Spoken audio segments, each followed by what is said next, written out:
நல்ல சுவையான திருப்பதி லட்டு நம்ம வீட்டிலேயே சுலபமாக எப்படி செய்யுதுன்னு பார்க்கலாமா? ஒரு பவுலில் 2 ஸ்பூன் அரிசி மாவு, 2 ஸ்பூன் சர்க்கரை சேர்த்து கூடவே கொஞ்சமாக பால் விட்டு நல்லா கலந்து எடுத்துக்கோங்க.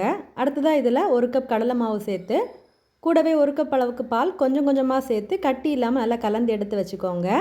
அடுத்ததாக சர்க்கரை பாகு ரெடி பண்ணுறதுக்கு ஒரு பாத்திரத்தில் கடலை மாவு வளர்ந்தெடுத்த கப்பில் 1 கப் சர்க்கரை, 1/2 கப் தண்ணி சேர்த்து கம்பி பாகு பதம் வந்தோடனே எடுத்து வச்சுருங்க. அடுத்ததாக ஒரு கடாயில் நெய் சேர்த்து ஓட்டக்கரண்டியில் நம்ம ரெடி பண்ணி எடுத்துருக்கிற மாவை விட்டு பூந்திகளாக பொரிச்சு எடுத்து நம்ம ரெடி பண்ணி எடுத்துருக்கிற சர்க்கரை பாகில் சேர்த்துக்கோங்க.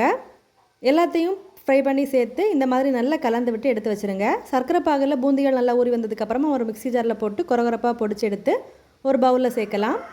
கூடவே ஒரு 5 ஏலக்காவை தட்டி சேர்த்துக்கோங்க. 1 ஸ்பூன் கற்கண்டு, கொஞ்சமாக பச்சை கற்பூரம், நெய்யில் வறுத்தெடுத்த முந்திரி பருப்பு திராட்சைகளை சேர்த்து நல்லா கலந்து விட்டு லட்டுகளாக பிடிச்சி எடுத்தீங்கன்னா நம்மளோட சுவையான திருப்பதி லட்டு ரெடி. நீங்களும் ட்ரை பண்ணி மறக்காமல் ஃபீட்பேக் ஷேர் பண்ணுங்கள்.